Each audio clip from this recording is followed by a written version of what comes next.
একটা দুঃসংবাদ পেলাম, দুঃসংবাদ পেয়ে আমি ছুটে ছুটে এসেছি। সেই জন্য ভাবলাম তোমাদের সাথে শেয়ার করি ঘটনাটা।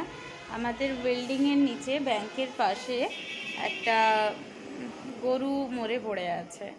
কীভাবে মরলো কী ব্যাপার জানি না, কিন্তু দেখে খুব খারাপ লাগছে। চলো তোমাদেরকে দেখাই।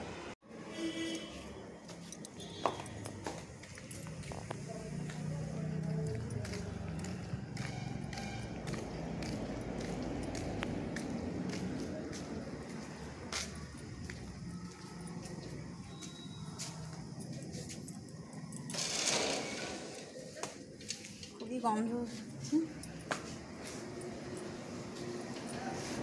এই যে দেখুন গরুটা মরে পড়ে আছে, পুরো মাছি বসে গেছে।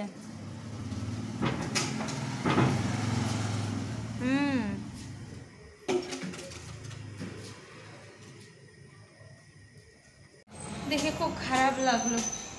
কি আর করা যাবে, নিজেদের হাতে তো আর কিছু নেই। কীভাবে মারা গেল কী হলো জানি না।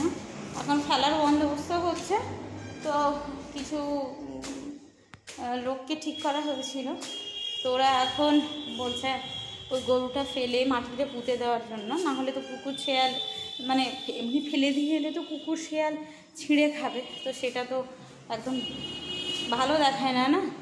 যাই হোক, একটা ঘটনা যখন হয়ে গেছে, তো যার জন্য আমরাও চেষ্টা করছি গরুটাকে মাটিতে পুঁতে ফেলার। কোথাও নিয়ে গিয়ে কিছু লোককে ঠিক করেছিলাম, ওরা এখন বলছে প্রায় 6-7 হাজার টাকা নেবে। এই সামান্য ছোটো বাছুরটাকে নিয়ে মাটিতে পুঁতে দেবে, 6-7 হাজার টাকা নেবে বলছে।